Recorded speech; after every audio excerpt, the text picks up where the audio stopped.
All right, folks, I'm ready to get started. Welcome back, everyone. Welcome back to the end of the 7th week together.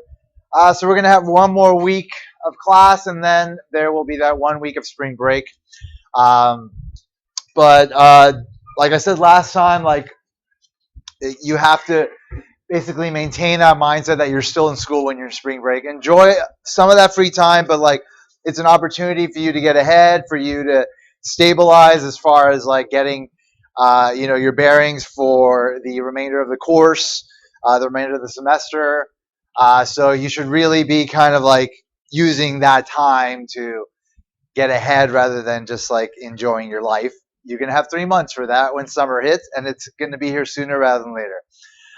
As you all know, well, ideally, you've read the email from last night. I sent out the results for the first exam. So congratulations on getting through the first exam. Congratulations on being at this point in the semester. Um, as you saw, the average was 50 points out of 100, which is relatively low. The averages tend to be around 60s in the classes that I've taught before. So this class wound up scoring lower than that. And what that means is, of course, there's going to be a generous curve. So for those of you that wound up in these two categories, in the A and the B category, congratulations. And of course, it's based on your Moodle score, which is out of 25 points. Because again, the exam is worth 25%. So what I do is I target a 70 for the class. And then that gives me a score that would give the class a 70 average, and then that's the score that your points are curved out of. It gives me a percentage out of 100. I multiply that by 25, and that's how I get the Moodle score. So the Moodle score is all that matters, and like I said in the email, only that score out of 25 matters. The other stuff doesn't matter. Just don't worry about that other stuff that's on there. It's the system doing its own silly calculations. Anyway, so congrats to those of you that wound up in the first two categories. You're doing a good job, and you should keep it up, but also acknowledge that you could be doing better. Unless you did wind up scoring 80 or 90 in the class, you actually did not earn an A or a B in this exam, in reality, beyond the curve. And what all of you need to be very conscious of is there's no curves in the world. There will be curves in the school, in the business school. That's fairly common practice. And so you'll wind up in classes where you will be able to kind of skate by because of curves.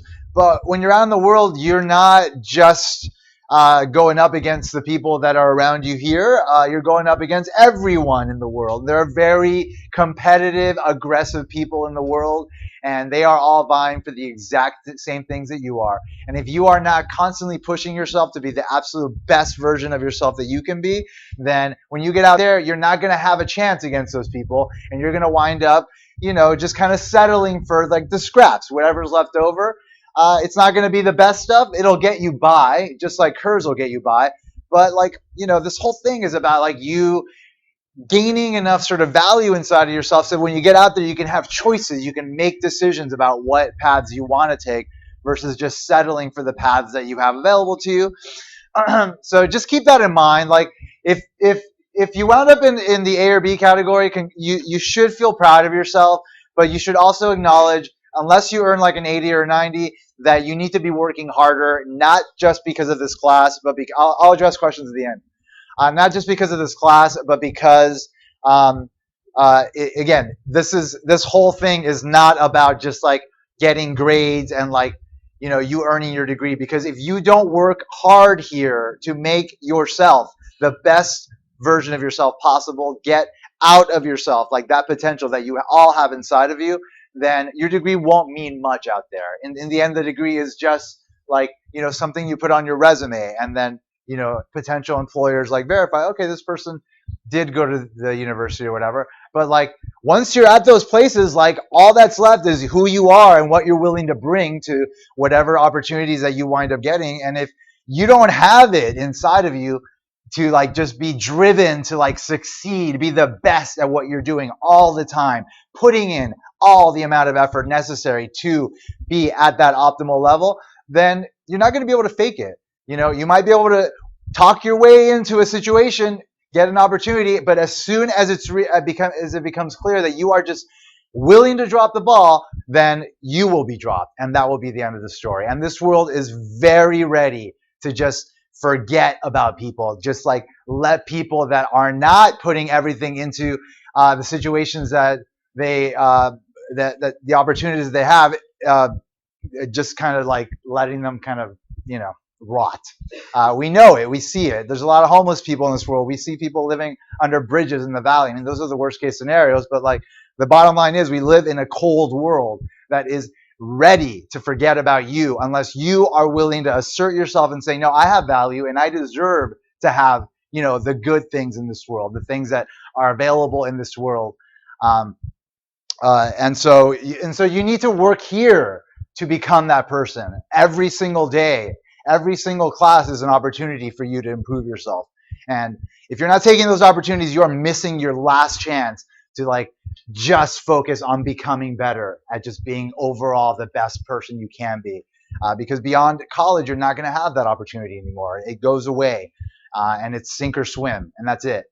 So this is your last chance to do that, and you should be taking this opportunity and making the best of it. And so I hope you do. Like I want you to. I want all of you to succeed. I want this all to mean something for you. But if you're not working hard enough and you're just kind of depending on the fact that like, well, not everybody else is not going to work that hard, so I don't need to work that hard. It might get you by here, but it will not get you by out there. And that's what it's all about. It's all about thriving out here, outside of these walls, outside of, well, not walls, but outside of CSUN. And so you got to be working hard towards that all the time, every single day, in every single thing that you're doing.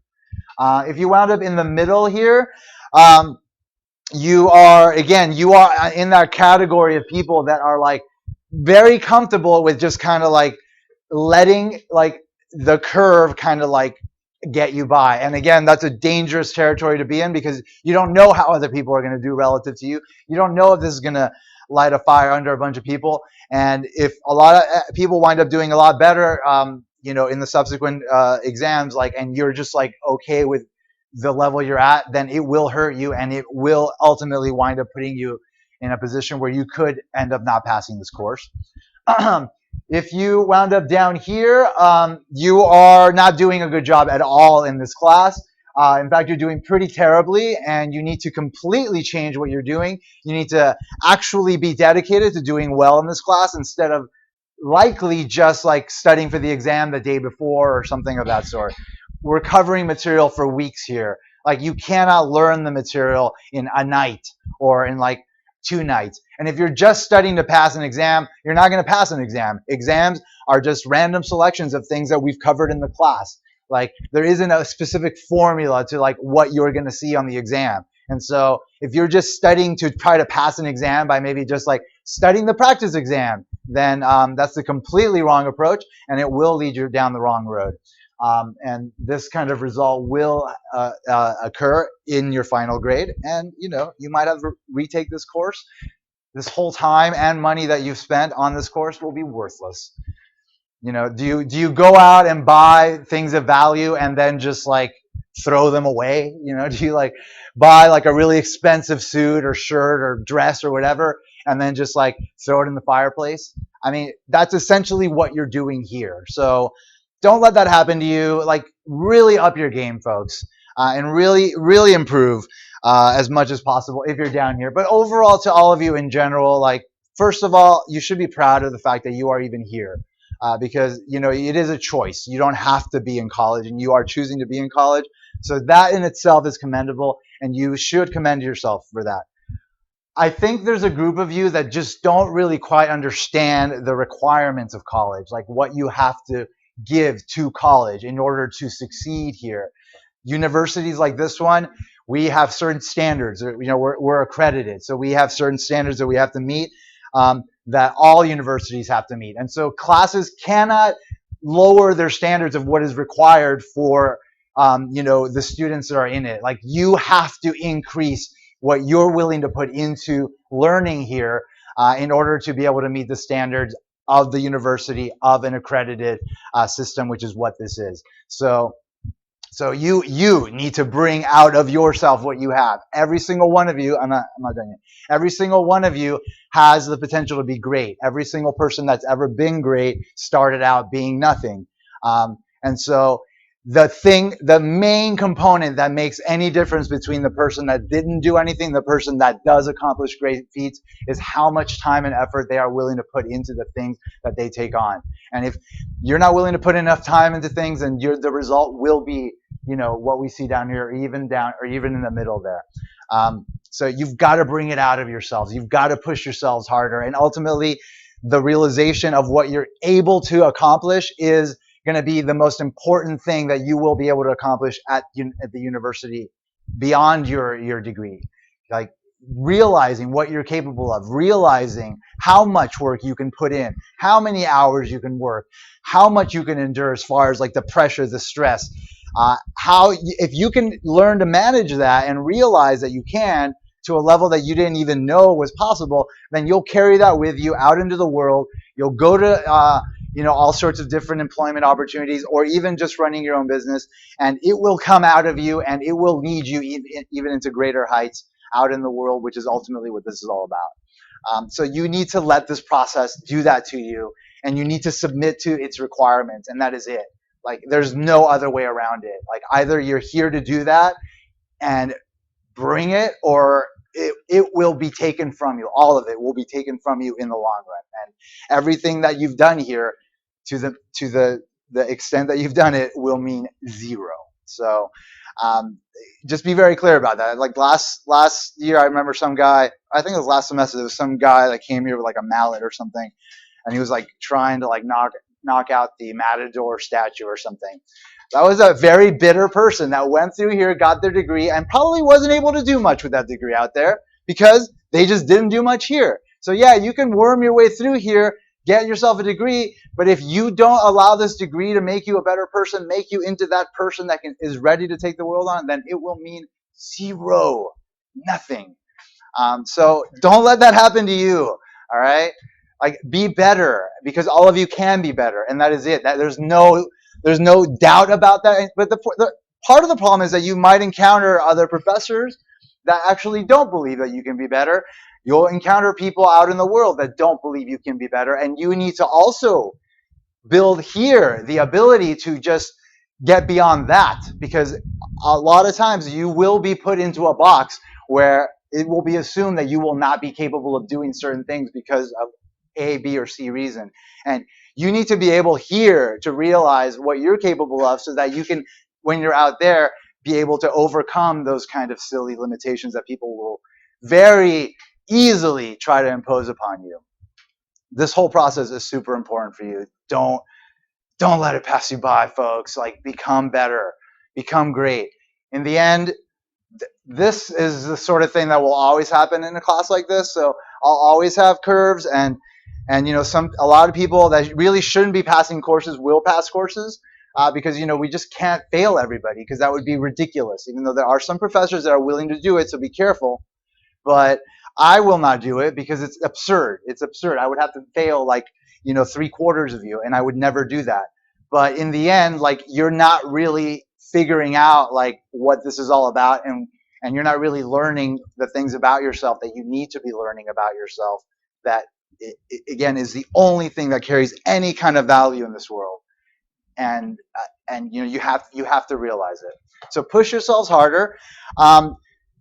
Even if you are in this category, you should still feel good about what you did. I mean, you passed, like you did some work, but it's just not quite where it needs to be. So just work a little bit harder, push yourselves a little bit harder. You have to be committed all the time, not just the week before the exam. You have to be learning this stuff as we're moving along. That's how you do well in college. That's how you do well at university courses like this one, by learning the material that just like piles up on itself, like not rushing to try to get the key things out at the end to try to pass based on a curve. Like, that's the wrong approach. Yeah.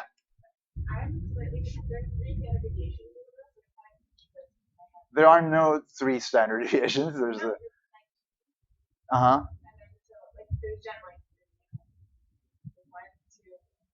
You can have them, but this is just like one standard deviation tells you the standard sort of range of where most people fall.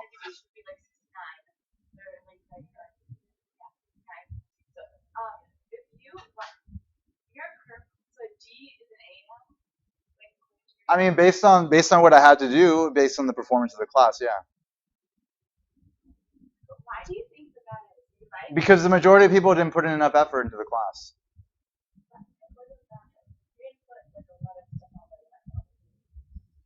Okay, so you have issues with the exam itself?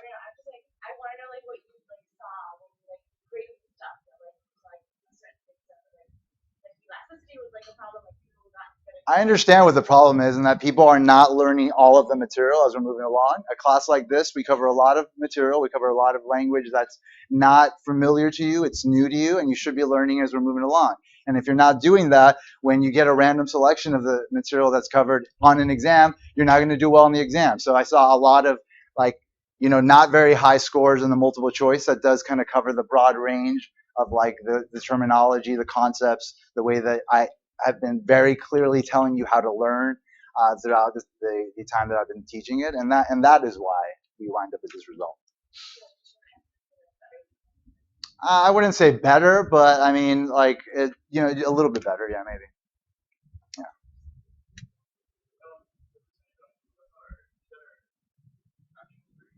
The score out of 25 is what matters to your final grade.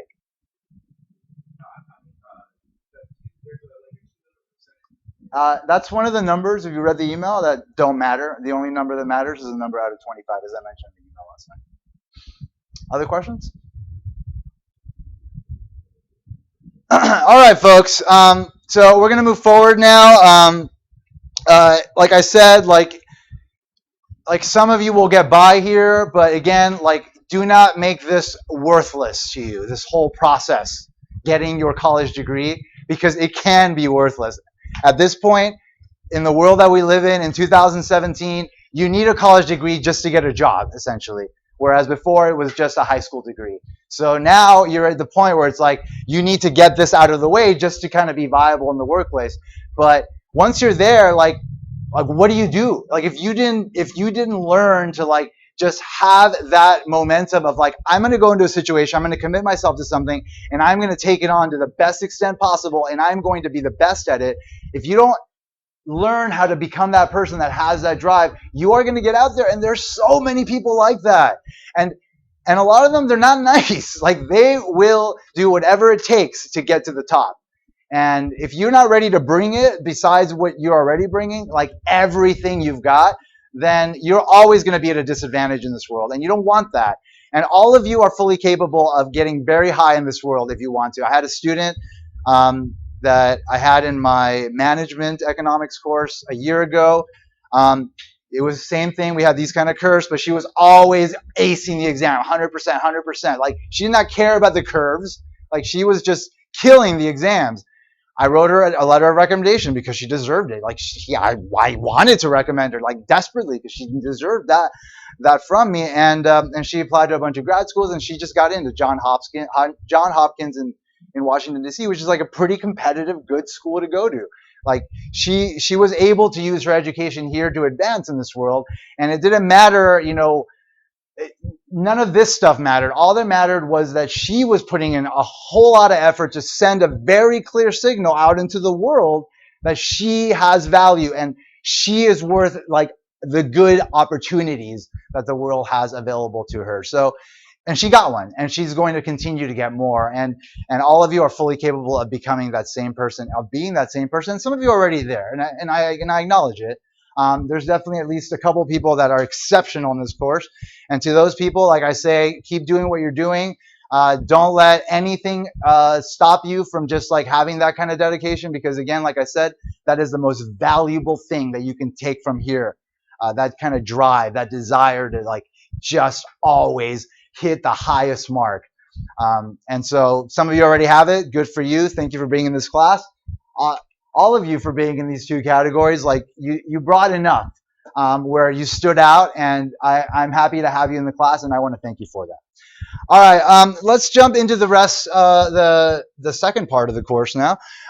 So essentially at this point, we're going to start studying decision making on the consumer level and on the producer level. And so today we're just going to look at like kind of like the basic ideas that underlie that approach. So we're going to look at how we define cost, benefits, and profits in economics, and then we'll look at how we analyze how much decisions, so decisions of how much to produce, decision of how much to consume. In order to do that, we look at the extra benefit and the extra cost of doing an activity, which is called the marginal benefit or the marginal cost. And so therefore, how much decisions are studied via what's called marginal analysis. So we'll just have a basic example just to explain how that works. We'll talk about this notion of sunk costs, costs that should be avoided and not taken into consideration when making decisions that need to be distinguished from those that are important. And then just a brief section discussing a branch of economics called behavioral economics, where I just kind of highlight the nature of this subdiscipline, where the idea is that like even though it's clear what people should be doing oftentimes, in reality, they don't always do what's right for themselves. And so this branch of economics tries to kind of reconcile that because the approach we take in studying decision making, which underlies the analysis of consumers and producers, assumes that people are making the choices that benefit them the most. But in reality, that's not always the case, as we saw with the distribution of the exam.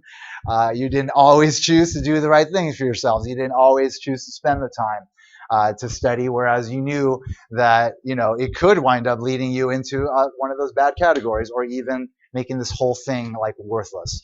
And so we need ways of accounting for that. But in reality, like even though there are always exceptions, like there are clear patterns on how people behave in general. And so that's again what we're doing here, kind of establishing the basic approach to modeling that. And then we're going to look at consumption next week, which is going to give us insights into the behaviors underlying the demand side of markets. It's a very specific thing. It can get pretty abstract. So you're going to need to like really think about it in order to get it down. And then beyond that, we're going to set up a framework to study the decision of producers and using the same kind of sort of approach, marginal analysis. And then we're going to use that approach to study the decisions of producers in different market contexts, because markets can be very competitive or they can be not competitive at all. There can be a lot of firms selling the same thing. Everybody sells at the same price. Nobody can change the price, because if they do, they'll be put out of business because everybody else is selling at a cheaper price. Or you can have the other extreme end of the spectrum where there's only one firm dominating the market. A monopoly is what we call it. And the decisions in those kind of markets are going to be different than those in a competitive market. And then we've got the in-between cases, which will cover the most sort of realistic cases that occur in business and practice. Most industries are dominated by a small amount of firms that are large. Those kind of industries are called oligopolies. And then there's another kind of industry in which there's a lot of competition, but the firms are able to sell different versions of what everybody else is selling, to the point where they're able to say, my version is slightly different from theirs, so my thing is its own thing, allowing them to kind of create the idea that they are able to price above what everybody else is pricing. And so it can get complicated, and ultimately that's why what we're doing here is basically going to take us to the end of the course. The various applications will require quite a bit of time for us to kind of flesh them out and like really lay out like the important aspects of them. So that it's all connected from this point forward. It's definitely more abstract than what you have been exposed to thus far, and it's a little bit of a left turn. So the class isn't going to get any easier. So that's something you need to come to terms with, especially if you're going into the business program. This kind of stuff is going to provide you the basic intuition you need to kind of just have the notions that you need to like just be able to kind of maneuver your way through all the courses here. But ultimately in business, in practice once you leave here. All right, so let's jump into this marginal the decision making by individuals and firms. So first, we'll talk about cost, benefits, and profits. So an important first step to understand good decision making is the role of the opportunity cost. So we talked about opportunity costs before. We'll talk about it again here. Opportunity costs are made up of both explicit costs and implicit costs. So an explicit cost is a cost that requires an outlay of money. Like I've mentioned before, you're coming to college, you're paying for your tuition, your books. Those are the explicit costs of coming to college. An implicit cost does not involve an outlay of money, but instead is a measure of the value in dollar terms of the benefits that are foregone.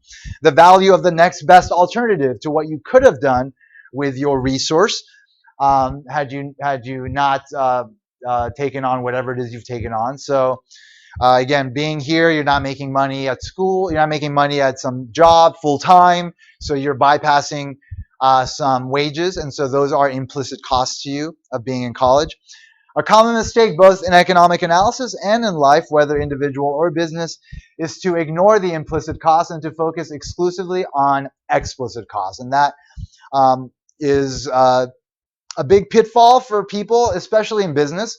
And so in my managerial economics course, which is basically this whole course again, just at a higher level where we're actually looking at the math, and the principles are more intended to guide decisions of managers of firms, which is ultimately like CEOs, people that run firms. A big problem that's often highlighted there is that bad managers forget to think about implicit costs, and in business, implicit costs are always taken into consideration. So anytime we're talking about costs in this class, we're always going to talk about opportunity costs that will always include both explicit and implicit costs. So this table gives a breakdown of a hypothetical explicit and implicit costs scenario associated with spending an additional year in school instead of taking a job. So an additional year of school, yeah.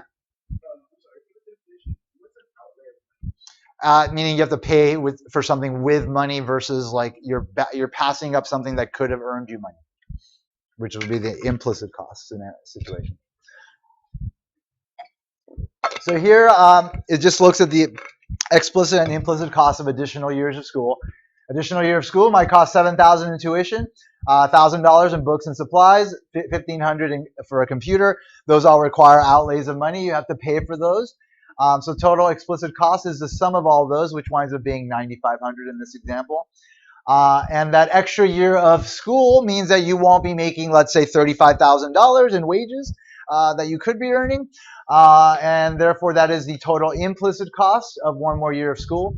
And so the total opportunity cost of an extra year of school is the sum of the explicit plus the implicit cost, which is $35,000 plus $9,500, which winds up being $4,450 in this example. This is the total opportunity cost, which equals the explicit cost, $9,500, plus the implicit cost of $35,000. In considering the cost of an activity, you should include the cost of using any of your own resources for that activity. You can calculate the cost of using your own resources by determining what they would have earned in the next best use. So anytime you're using your own resources for an activity, your time, your wealth, you have to consider what you could have been using those things for if you weren't doing what you're doing. We'll look at an example right now to highlight the nature of that in a second, actually. So understanding the role of opportunity cost makes clear the reason for the surge in school applications in 2010, in which there was a rotten job market. In 2008, we had a big economic collapse that got us into a great recession, as they called it.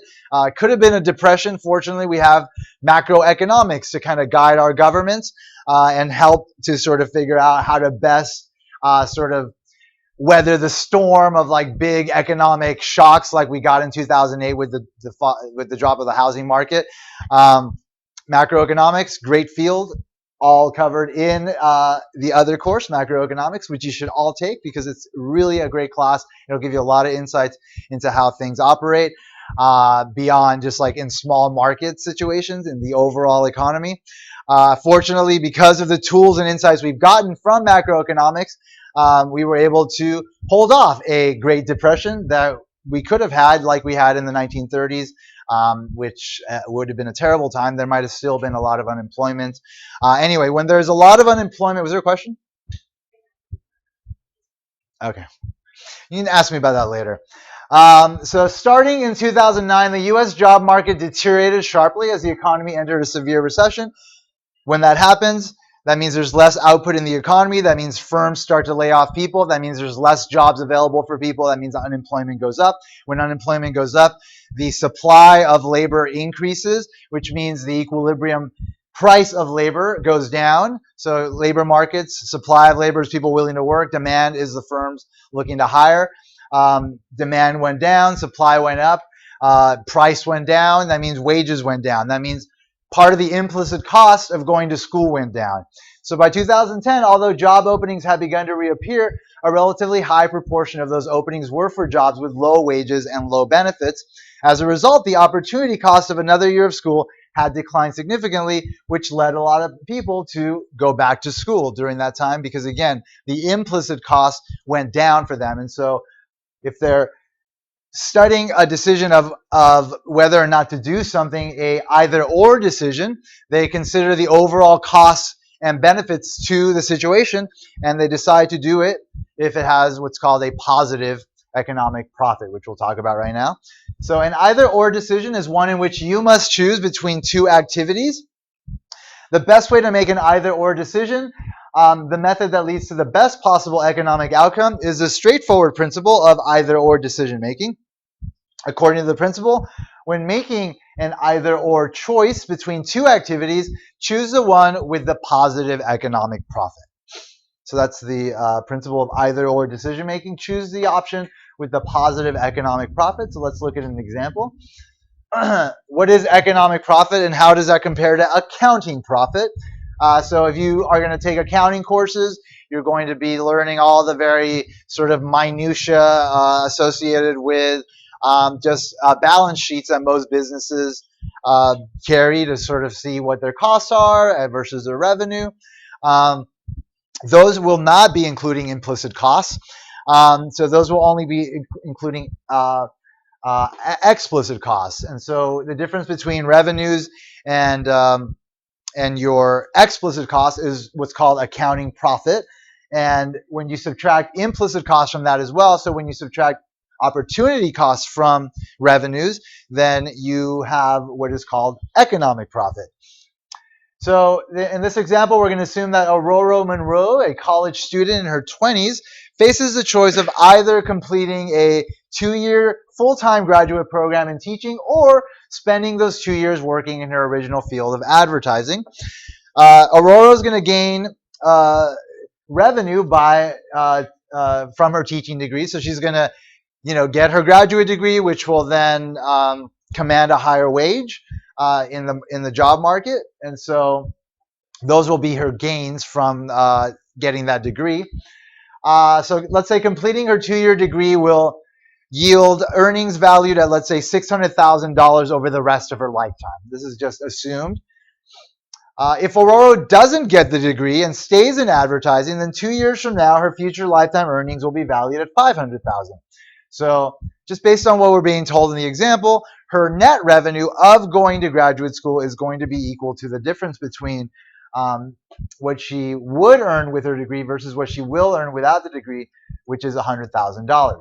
So again, she's trying to figure out, should she go to the 2-year graduate program, either or decision. Her net revenue from going would be $100,000. The cost of the tuition of her teaching degree program is $40,000, which she pays for with a student loan that costs her $4,000 in interest.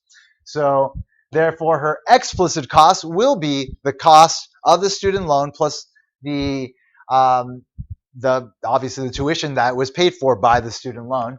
So her explicit costs are going to be equal to $44,000.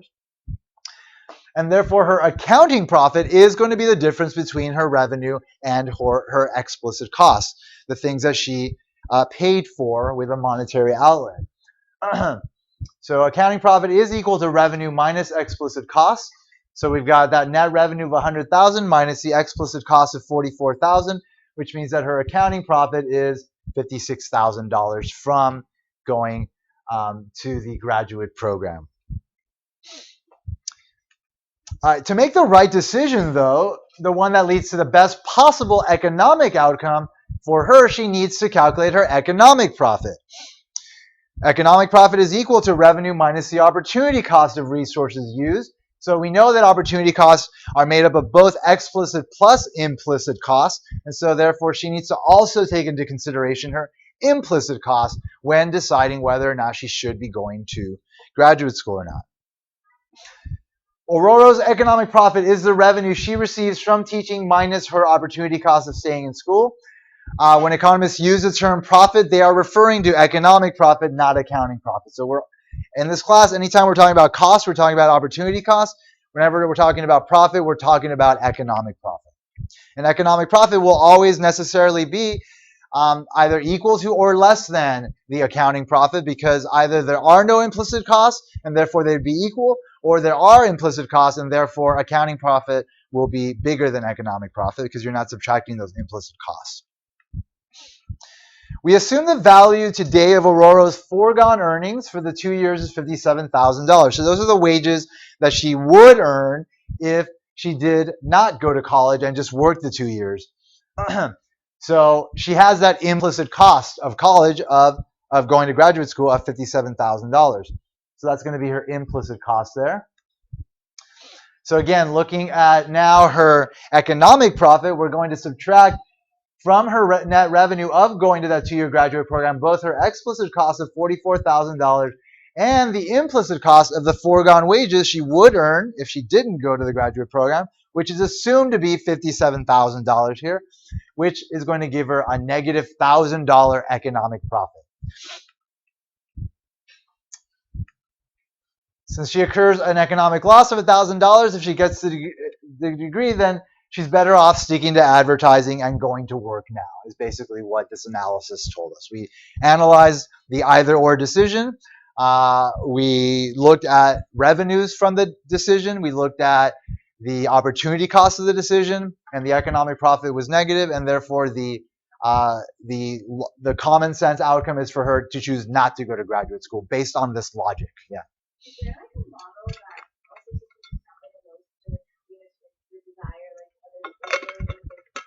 also Well, we're going to actually talk about that next week when we talk about the decision to consume. We're going to look at what's called utility, which is a way of kind of, yeah. Is there another question? Based on the fact that she has a negative economic profit. So later on in her life, would there be an economic profit, like positive one? Well, based on the information she has now, based on like what she could do, go to graduate school or not, and just continue working, and just kind of looking at her overall wages for her lifetime from either going to school or not going to school, and what kind of benefit she gains from that. No, but you never know what life's going to bring you. But this is just a simple example, just to highlight the nature of like this approach of like analyzing decision making.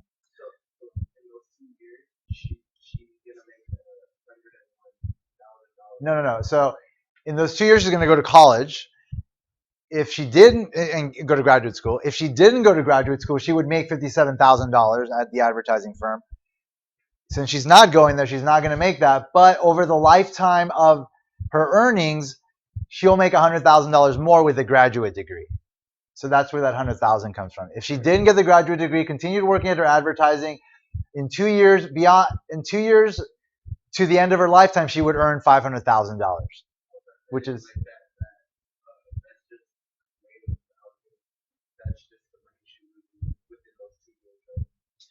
that's the overall economic profit of that affects her entire lifetime earnings as a result of those 2 years. In this case, it will get her a negative economic profit of $1,000, just based on what we said in the problem. The problem is just meant to highlight how we go about accounting for implicit costs and how we define economic profit versus accounting profit. That's all this is meant to do. It's not meant to give you anything more in terms of like, insights into whether people should go to graduate school or not. So the net revenue is what she would make with her degree afterwards in her lifetime, right? Yeah, it's a difference in her wages that the degree would make over her lifetime. Assuming the going rate for that pretty close. Yeah, we're assuming a lot here, a lot of simplicity just to highlight the nature of how we go about accounting for economic profit versus accounting profit. Suppose the economy goes into a recession, though, and the wages drops so that her advertising income from those 2 years drops to $55,000. So in that case, the implicit cost would be $55,000. That would be the value of her foregone wages. Again, that's a situation where labor markets are bad, people can't get hired, like we saw in 2010, and wages got lower. Therefore, her opportunity cost went down. So in this case, implicit cost goes down to $55,000. And therefore her economic profit is positive 1,000. And therefore, based on the fact that she has a positive economic profit in this scenario, she should go to graduate school. So she incurs an economic profit of $1,000 if she gets the degree. She's better off going to graduate school. Another way we can look at it is we can assume that there's no recession, so her advertising wages would again be $57,000. But suppose that Aurora does not have to take out a loan of $40,000 to pay her tuition. Instead, she pays with it from her inheritance from her grandmother. So she actually has $40,000 that she can use to spend on school. So she doesn't have to take out that loan. So she doesn't have to pay that interest of $4,000 in this scenario. So she does not incur the interest from the loan. So her accounting profit, therefore, is going to be the net revenue, $100,000 minus the explicit cost, which is the $40,000 in tuition she has to pay to go to graduate school. So her accounting profit will be equal to $60,000. But remember, like whenever we're considering opportunity costs, we have to consider the value of all the resources that are being used to do something. So we're considering the alternative value of her time being the $57,000 in wages. But she's also spending her own money, her own capital, on going to school. That has an opportunity cost as well. So she's using her own capital to finance her education, and the use of that capital has an opportunity cost even when she owns it. Assume that she could earn $4,000 in interest on the $40,000 if she deposited that in a bank. So by her spending the $40,000 on the tuition, she's foregoing those $4,000 in interest that she could have made if she left the money in the bank or invested it. And therefore, that is also an implicit cost to going to graduate school, just based on the fact that she's using her own resource to do so. So the foregone interest earning is what economists call the implicit cost of capital. It's the income the owner of the capital could have earned if the capital had been employed in its next best alternative use. In this case, invested to get some minimum return in the market. So her implicit costs in this scenario are going to be equal to both the $57,000 in wages that she could earn if she didn't spend the time in the graduate program, plus the $4,000 in foregone interest had she left that money in the bank and earned some interest on it. So her implicit costs in this scenario are going to be equal to $61,000, and therefore if we subtract that from her net revenue, we are going to wind up, if we subtract that from net revenue on top of the explicit cost, then we'll again wind up with a situation where she winds up with negative $1,000 in economic profit, therefore making graduate school not worth it to her. So remember, this is a very general example. There's a lot being assumed here. Graduate school, totally worth your time. I recommend you go to graduate school. In fact, I recommend you go to graduate school as soon as possible. But it is good to kind of take a break from school when you're done and kind of be out in the world. That's something that's like builds some important kind of experience knowledge as well, which can be valuable. Like if you're just in school your entire life, then you're losing kind of that practical experience of being out in the world, figuring out what it is to work full time, what it is to have that responsibility, and also, being able to enjoy free time around that. Obviously, it's a completely different lifestyle than the lifestyle of a student. So it is worth your time to kind of experience that and learn from that as well. But I would highly recommend, and that's why it's important for you to be putting in everything you have right now to be working towards getting into graduate school. Because in this world, the more you know that people don't know, the more valuable you are. And let's face it, a lot of people have college degrees these days, but still graduate programs are still kind of limited as far as like the amount of people that they let in. So to have a graduate degree is a very unique thing in this world, and especially if you want to go further than a master's and get a PhD, that makes you just like gold. Like there aren't many people that have that level of expertise, and it's really easy to take easy routes in this world that don't require a lot of work, but they're not going to get you a lot. And it's really easy to be promised a lot from routes like that. And there's a very few amount of people that do get things from those kind of opportunities. Just magically have money dropped into their hands. But there are few and far between, and it is not likely to happen to any of you. It is not likely to happen to any of us. It is not likely to happen at all. You cannot depend on the possibility that you're going to strike gold. Like, that's absurd. If you try to just like go for that like random sort of really rare opportunity that's going to get you like all sorts of like money for very little effort, then you're likely to fail in life. So I'm telling you, there's a very clear relationship between the amount of work you put in this world and what you can get out of it. The more work you're willing to put in, the more you will get out of this world. It is worth your time to put everything you have into this, working towards graduate school, putting everything you have there, and then once you're out, taking everything that you've learned, including, and most importantly, that momentum inside of you, and just like showing the world what you can do so that you will be valued, and then you will be given what you deserve for who you are and the work that you put in. All right, let's talk about making how much decisions. So that's the approach we take in making either or decisions. Should I do this or not? Should I go to school or not? Should I start a business or not? But then there's other questions of like how much? How much schooling should I do? Should I do 1 year, 2 years, 3 years? How many products should I produce? Should I produce 100,000 or should I produce 50,000? How much should I consume? Should I consume that extra piece of pizza or not? So whenever we're doing that, we use what's called marginal analysis. So recall from our principles of microeconomics in the first chapter, the how much decision is a decision at the margin, at the edge of an activity. So to understand how much decisions, we'll use an approach known as marginal analysis.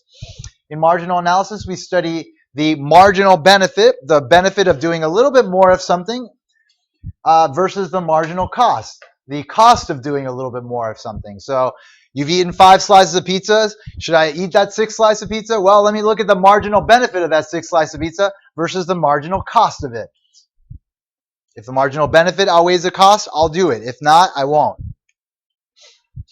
We'll study marginal analysis by considering a hypothetical decision of how many years of school to complete. So this guy Forge studies computer programming and design. Since there's many computer languages, application, design methods, and graphic programs, it can be learned 1 year at a time. Each year that Forge goes to school, he has to decide whether or not to continue or not, because each additional year will get him more skills, but as he builds his skills, his opportunity costs will go up because his skills are more valued in job markets. So let's look at the marginal cost of additional years of schooling for Forge. So we'll assume that each additional year of schooling costs Forge $10,000 in explicit costs. He also has an implicit cost. Again, it's the income foregone by spending 1 more year in school. Unlike explicit costs, the implicit cost will change every year. Each year he spends in school leaves him a little bit better trained than the year before. The greater the number of years Forge has already spent in school, the higher his implicit cost of another year of school will be.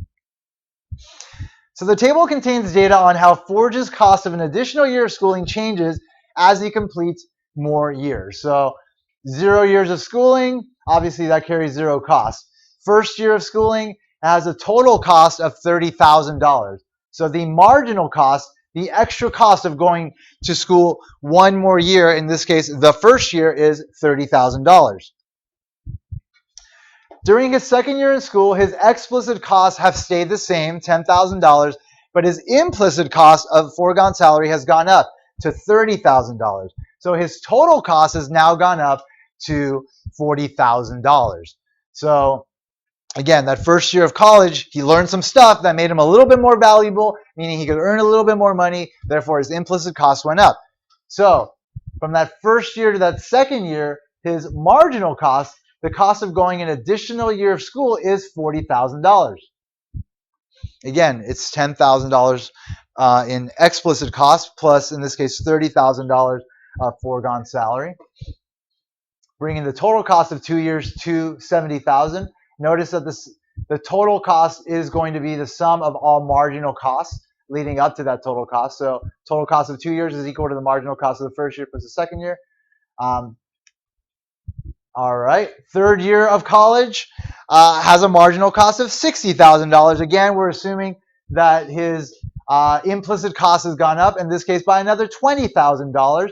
So that third year of college carries a marginal cost of $60,000. Therefore, the total cost to him of going to 3 years of school is $130,000, which is the sum of the marginal cost of the first 3 years. 30 plus 40 is 70, plus 60 is 130. Fourth year of school, once again, implicit cost gone up, this time by $30,000 more dollars. So that fourth year of school carries a marginal cost of $90,000. The $10,000 in explicit costs that he has to pay for tuition, books, etc., plus in this case, $80,000 assumed dollars in wages that he could earn based on the experience that he has working 3 years in his IT degree. And then finally, the fifth year, he carries a marginal cost of $130,000, with, again, reflecting the fact that his implicit cost has gone up by $40,000. $350,000 is the total cost of going to school for 5 years, which includes the sum of the marginal cost of the of each year that was considered. So in general, the marginal cost of producing a good or service, in this case producing one's own education, is the additional cost incurred by producing one more unit of that good or service. Total cost can be calculated, like I mentioned, from marginal cost. The total cost of a given quantity is the sum of the marginal cost of that quantity and all of the previous ones. Again, the total cost of 3 years of schooling is equal to $30,000 plus $40,000 plus $60,000, which is equal to $130,000. What we see here is we have increasing marginal costs. Each additional year leads to an increased marginal cost. So in general, increasing marginal cost means that each unit of a good costs more to produce than the previous unit. Yeah.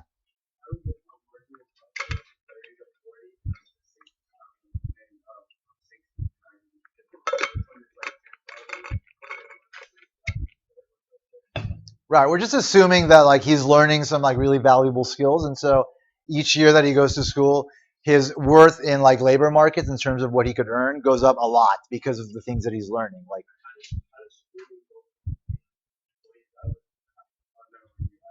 yeah, you're adding the explicit plus the implicit cost. The explicit cost of $10,000 remains the same. It's the implicit cost, what he could be earning, that keeps going up because he's learning more stuff in school that has a lot more value in job markets. Yeah, of course, this is all assumed. Yeah, what's important is to understand like what marginal cost is, that we can compute total cost from marginal costs, and that generally you're going to see a pattern of increasing marginal costs. I'm sorry.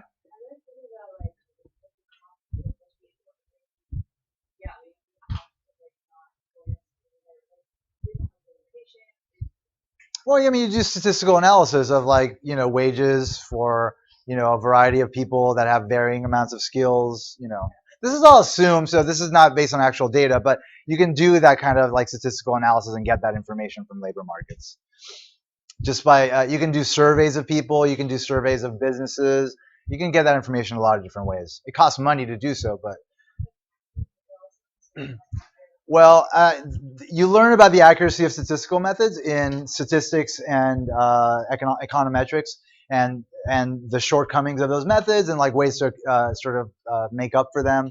So those are issues beyond the scope of this course. But you'll learn all that stuff if you're interested in it.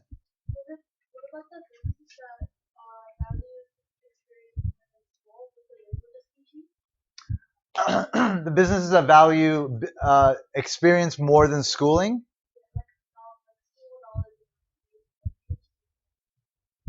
Okay, so that's more schooling.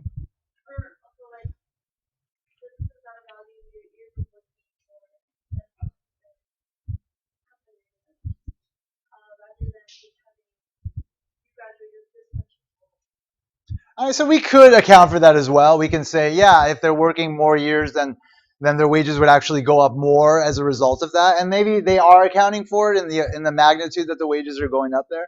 I mean, obviously that's a more complicated case, and this is not about like analyzing like the specificity of this very simple example, because it's just meant to highlight the mechanics of like what marginal cost is versus total cost, and how marginal cost can be increasing. So that's what you should be focusing on here. But no, that's a valid question. Those are questions that are addressed when actual analysis is being done of labor markets and implicit costs in the real world for the studies that actually mean something for those purposes. Whereas here, it doesn't mean anything. It's meant to help you learn. All right, so we can plot our marginal costs as a function of the amount of schooling.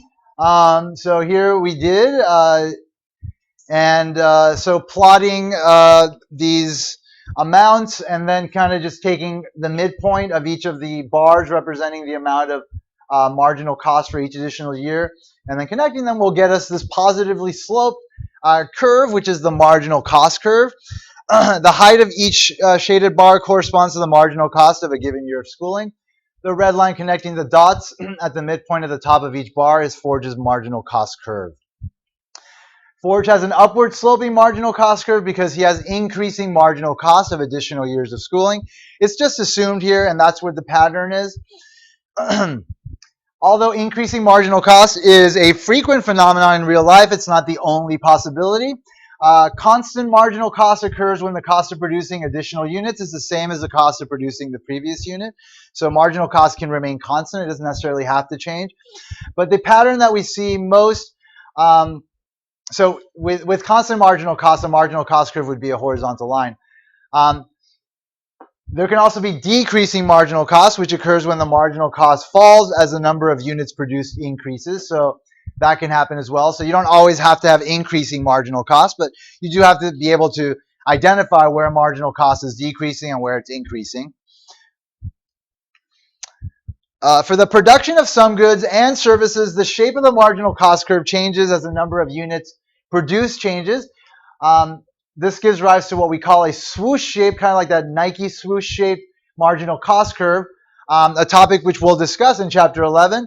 Most firms do exhibit decreasing and then increasing marginal cost in production. So additional cost, the cost of producing additional units will initially go down and then will start going up for firms, given certain limitations that we'll talk about. These are all things that we'll discuss after the spring break. For now, we'll stick to the simpler example of increasing marginal costs. So that's marginal costs. And remember, to study how much decisions, we have to compare marginal benefit to marginal cost. So Forge's benefits from higher lifetime earnings as he completes more years of school can be looked at in this table here.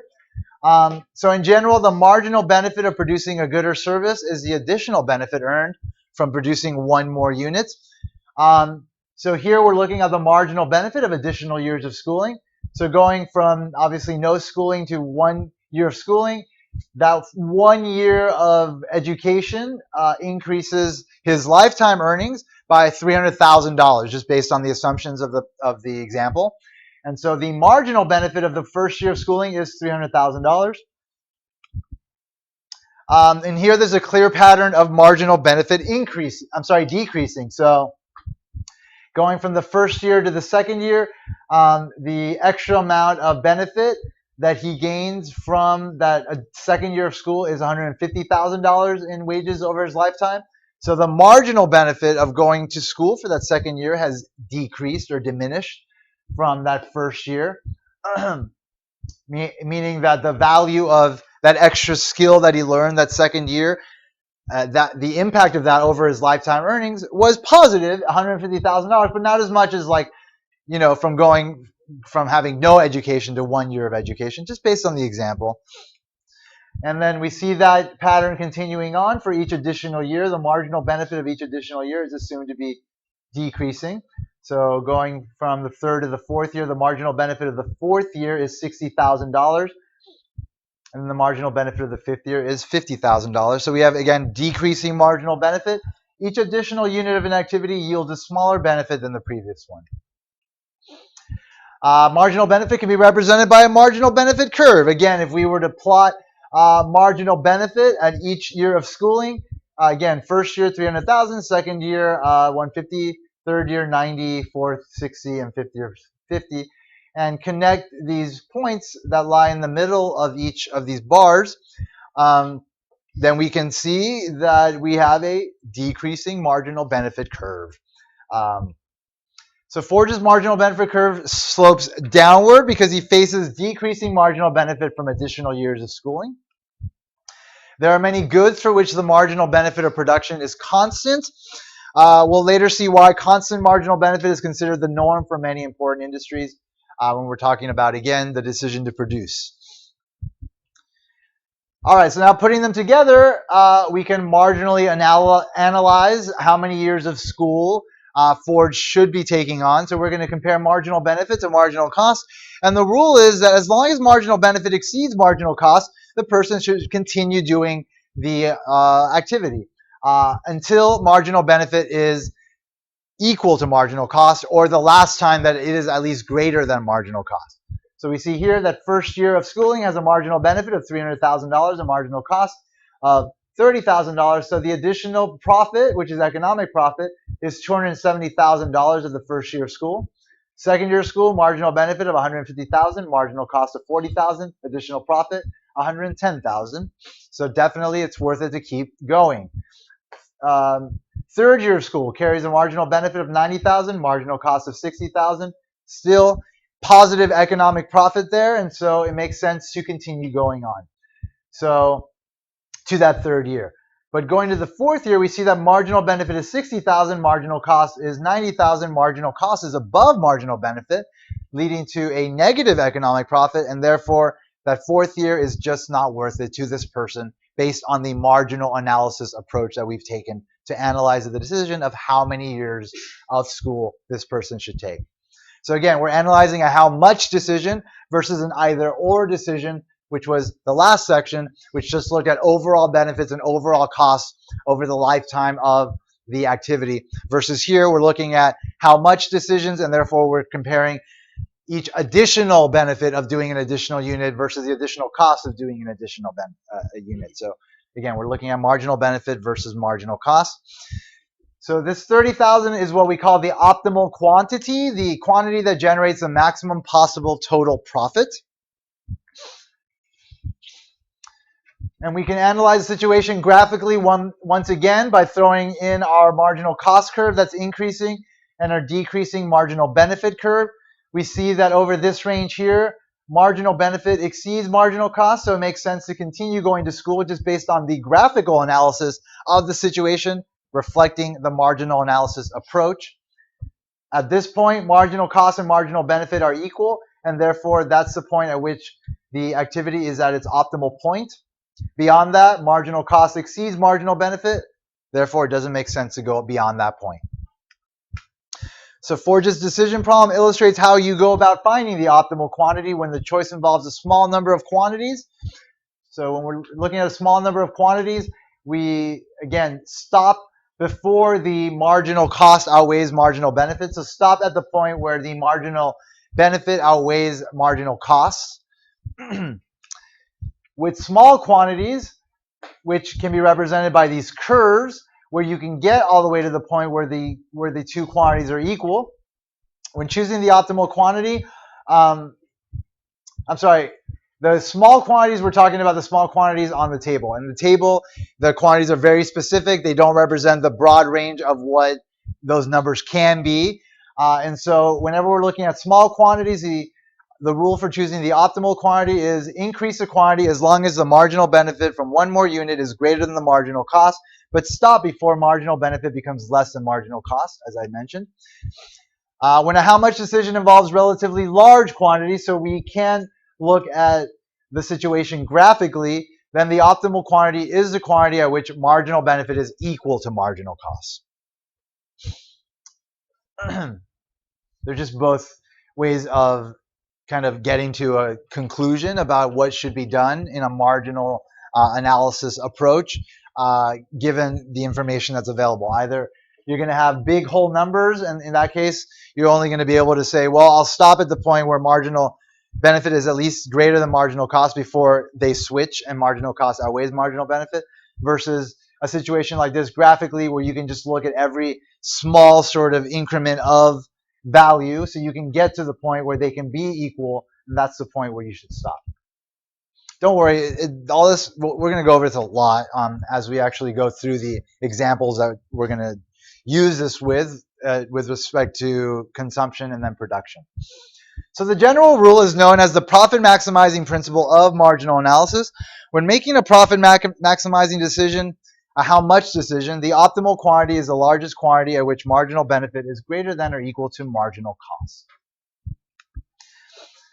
A principle with many uses. The profit maximizing principle of marginal analysis can be applied to just about any how much decision in which you want to maximize the total profit of an activity. It's equally applicable to production decisions, consumption decisions, and policy decisions. Decisions where the benefits and costs are not expressed in dollars and cents can also be made using marginal analysis, as long as the benefits and costs can be measured in some type of common unit. So when we're looking at consumption, we're going to be looking at the utility of consumption, and we'll be looking at additional benefits in satisfaction that a person gains from consuming versus additional costs that they gain from an activity, which is like known as like the disutility of an activity. But that's the next chapter. All right, now there's some costs that shouldn't be taken into consideration when making decisions. So when making decisions, knowing what to ignore can be as important as what to include. To gain some intuition, consider the following scenario. You own a car that's a few years old and you've just replaced the brake pads and spent $250. You then find out that the entire brake system is defective and also must be replaced. This will cost you an additional $1,500. Alternatively, you could sell the car and buy another of comparable quality but no brake defects by spending an additional $1,600. So the question is, what should you do? Should you fix your old car or sell it and buy another? So if you repair your car, you're going to end up having to spend that $1,750, that $1,500 for the brake system plus the $250 that you've already spent for the brake pads. So that's what will happen if you decide to repair your car. If instead you sell your old car and buy another one, you would spend only $1,600 for the new car. Using this reasoning would mean you should sell your old car, but this would be the wrong approach. It ignores the fact that you've already spent the $250 on brake pads and that the $250 cannot be recovered. The correct decision is to repair your car and keep it rather than spend the $1,600 on a new car. That $250 has already been spent. It's spilled milk, and there's no sense crying over it, essentially. It's what's called a sunk cost, a cost that has been spent and cannot be recovered, and therefore should not be taken into consideration when making decisions. Yeah. Well, let's not complicate the scenario. Let's just extract from it what we need, which is like what a sunk cost is. Understand what a sunk cost is. And once something that can't be recovered, it's irrelevant in making decisions about what to do in the future. So sunk costs should be ignored in decision making. All right, finally, let's talk about behavioral economics. Most economic models assume that people make the choices based on achieving the best possible economic outcome for themselves. So when we're talking about analyzing decision making using marginal analysis, we're going to assume that they are going to make these calculations. They're going to figure out what's the amount of the activity I should do that's going to get me to that point where my marginal benefit at least exceeds my marginal cost or is equal to it, and they'll choose that amount of the activity to do. But in reality, we're not computing machines. Like, we're not always making these explicit calculations in our heads, even though in some way we are, but really not to the extent that we assume in these models. So in reality, people sometimes won't choose the best outcome for themselves. Rather than acting like economic computing machines, people often make choices that fall short of the greatest possible outcome or payoff. So behavioral economics is a branch of economics that combines economic modeling with insights from human psychology and focuses people sometimes make less. The focus is on the fact that people sometimes make less than perfect choices. Behavioral economics grew out of economists and psychologists' attempts to understand how people actually make instead of theoretically make economic choices. Even though the theoretical approach we take is sound, though, because it does allow for a lot of like very sort of common sense analysis of a lot of situations, but it's not perfect, and it's always acknowledged that the approach is not perfect. The study of irrational economic behavior was largely pioneered by Daniel Kahneman and Amos Tversky. You don't need to know this, but it's important just to know it in general. Kahneman won the 2002 Nobel Prize in Economics for his work integrating insights from the psychology of human judgment and decision-making into economics. Their work and the insights of others into why people often behave irrationally are having a significant influence on how economists analyze financial markets, labor markets, and other economic concerns.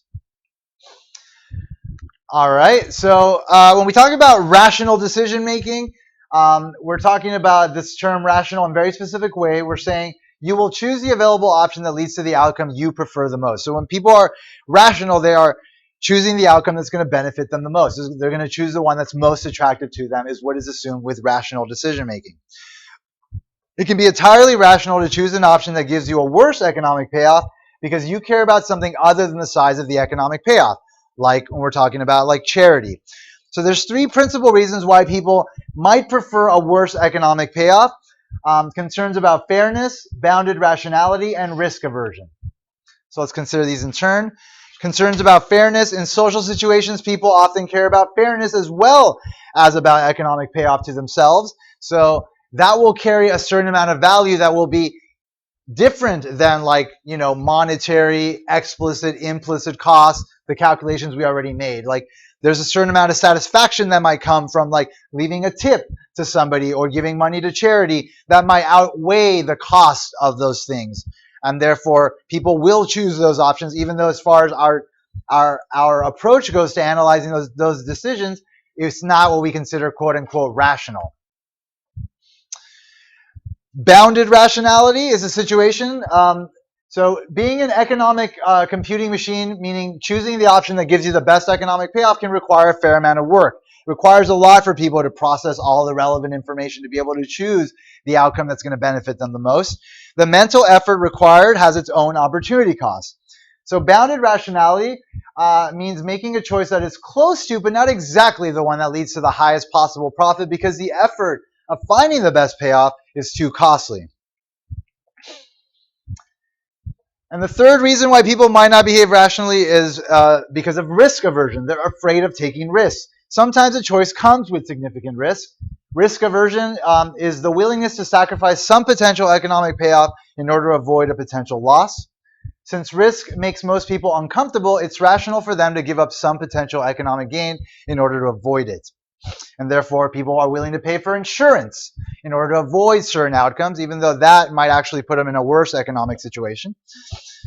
A few things that might explain irrationality a little bit more. Irrational people make choices that leave them worse off in economic payoff and other considerations like fairness than if they had chosen another available option. So sometimes just people make the worst decisions possible. People's irrational behavior typically stems from 6 mistakes they make when thinking about economic decisions. One is the misperception of opportunity costs. They're not thinking about implicit costs. Or maybe they're mistaking certain costs for sunk costs, or they're not taking into account sunk costs. Overconfidence. We tend to think we know more than what we actually know. Unrealistic expectations about future behavior. We expect that tomorrow you're going to do better than today. Tomorrow you'll study. Tomorrow you'll spend less and save more, and so on. Counting dollars unequally. If you tend to spend more when you pay with a credit card than when you pay with cash, particularly if you tend to splurge, then you're very likely engaging in what's called mental accounting, in which dollars spent by credit card are worth less to you than dollars spent in actual cash. Loss aversion. Loss aversion is an oversensitivity to loss, leading to an unwillingness to recognize a loss and move on. And finally, status quo bias. Other irrational behavior is status quo bias, the tendency to avoid making a decision altogether. A well-known example is the way that employees make decisions about investing in their retirement accounts. Some companies operate on an opt-out basis, meaning that they're automatically put on it and they can opt out of it. Others just have an opt-in basis where you have the option to get into the 401k program. Opt-in options are not taken as much as opt-out options. So the status quo is what people go with. If everybody's opting in automatically, they'll go with that. If they're not, then they may or may not make the right decision for themselves. All right, and that's basically it for this stuff. So that's just like basic stuff that kind of will underlie the logic of like the approach we're going to take and all the analysis we're going to do moving forward. So just understand everything we covered in this chapter very specifically. All right, so now I'm going to pass back your exam.